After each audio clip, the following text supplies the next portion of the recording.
Welcome friends to another 40k video. Today we'll look at Abaddon fighting Khârn. Who gets more affection from the blood god? Friends, let's find out. This is from Court of Demons by Chris Dow. As we join him, Khârn is engaged in battle with a living saint called Lozab. A golden aura surrounds him. Khârn cuts through the legs of a statue of the Emperor to bring it down on the saint, and with the dust that brings up, it obscures the vision, allowing Khârn to get close. But Lozpath is more cunning. His aura is lowered, and he has baited Khârn, and he's able, with this, the side of Khârn with a broadsword. Gorechild, the weapon of Khârn's teeth, penetrates the glowing field of the shield Lozapath bears. Khârn delighted in this. When a sister of battle attacks him, the blade of the saint is able to penetrate the armour of his breastplate. Khârn felt muscle and sinew slice, but then he laughed and stopped the blade of the saint with his gauntlets. Khârn cut through the saint's blade with Gorechild, and then the saint's body, and after he lifted the saint's head in triumph. At this moment, Khârn sees Black Legion warriors have come to the battlefield, and he joins in with their slaughter for a time.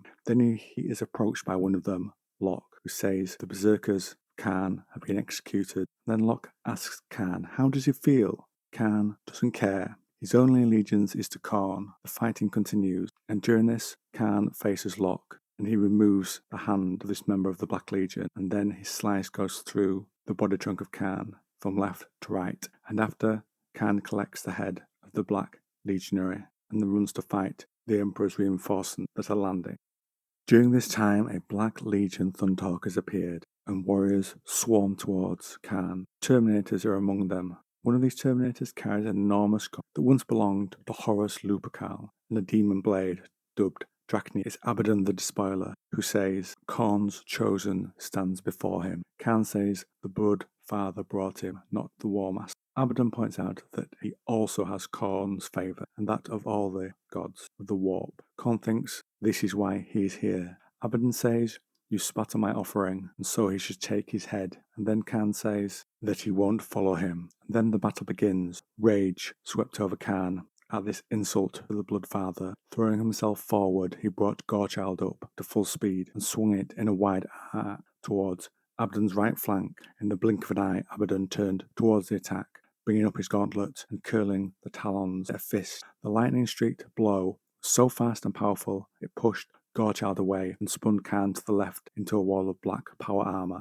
Khârn brought Gorechild up once again, ready to engage the warriors. They stepped back at one, as if they were being given some unseen command. This gave Khârn the space to turn. A flash of dull metal caught Khârn's eye, and he ducked, but the flat of Abaddon's blade smashed into the side of his helmet and sent him reeling, crashing into a number of Black Legionaries. Khârn's head sang with the impact, but his body knew what to do to regain his balance. He swung his chain axe behind him as he recovered, and was rewarded with the sensation of Gorechild chewing through weapon and armour. The fight continues, and Khârn loses the axe, which clattered away across the blood-covered marble, and Khârn threw himself after it, but Abaddon grabs and throws him. Then the War Master, even in Terminator plate, was on him in an instant. Khârn ducked just as a huge broadsword sliced above his head, splitting one of the veins of his helmet. Khârn heard the mighty weapon thud into several Black Legion warriors, but Abaddon's rage had overtaken him. Khârn rammed himself in his spoiler once again, but the War Master slammed the pommel of Drachnia in his stomach. Khârn was lifted from the ground. The servo-powered blow fused ribcage fully. He brought his boot down as hard as he could onto Abaddon's injured knee, and was rewarded with a grunt of dropping to the ground. Khârn saw Abaddon's right leg towards him, too late to avoid the blow.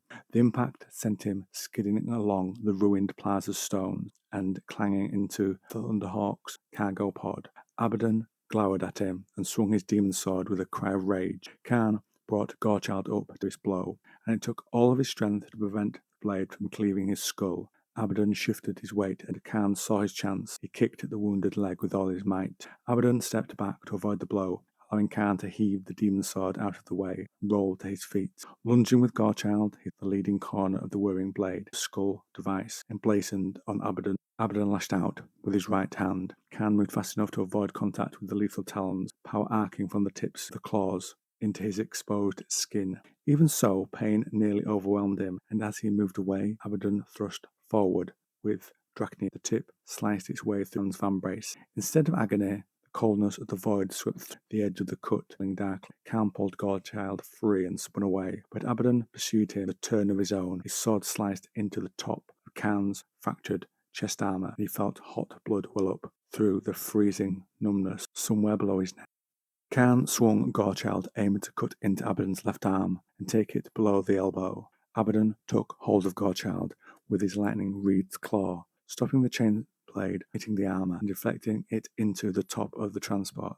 At the same time, Khârn reached for Abaddon's massive forearm, stopping his sword short. Khârn knew he would not hold out for long against the War Master's might. Using the hull of the Thunderhawk, Khârn pulled himself away and grappled with Abaddon, forcing him back out into the arena and distancing them both from the ship. Khârn could feel every muscle in his body scream at him, but he needed more room in which to move. As Gorechild's blade spun closer to Abaddon's arm, so did the spoiler's sword creep towards Khârn's. Khârn's vision began to darken as more blood pumped out of his body. He had his space to maneuver, but at what cost? Summoning up his energy, Khârn pushed Gorechild again. Below him, the ground began to shake gently at first, but more violently after. Both he and Abaddon struggled to keep their balance, and Khârn tried to press home his attack. Still, Abaddon resisted, pushing against Khârn with a renewed fury. Brilliant flashes danced over Abaddon, throwing his snarling features into stark relief. One of the corners of his vision, he saw lightning fog down into the Terminator. Bodies exploded in a shower of gore and spinning armor, torn apart by a maelstrom of light and brimstone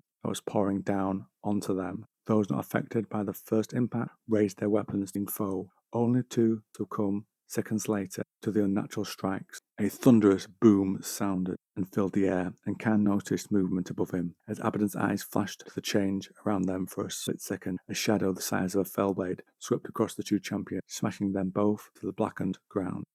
One of the great demons of Khorne has arrived, who says the fighting must stop. Abaddon says this is not his business. Khârn adds, I have followed the red path as you commanded, and now I shall take this pretender's skull as you have bid me do. The spoiler's skull is not for you to take. The blood god forbids it, the thirster says. Khârn's mind reeled, then the thirster continued. For now the red path follows Abaddon, and goes on to say that Abaddon and Khârn must turn blades to the same cause for the greater glory of Khorne. Khârn, taking this in, glowered at Abaddon for several seconds before slowly lowering Gorechild to his side, allowing the ancient idol did so. Drawing in a breath to control his rage, he finally spoke. Who would you have me slay? And on that note, friends, we'll end today's video. Who would your money have been on if the fight had continued to a conclusion? I think with the backing of the Forerunner's powers and with the weapons he has, I'd have to put my money on Abaddon. What do you think? Drop me a comment down below.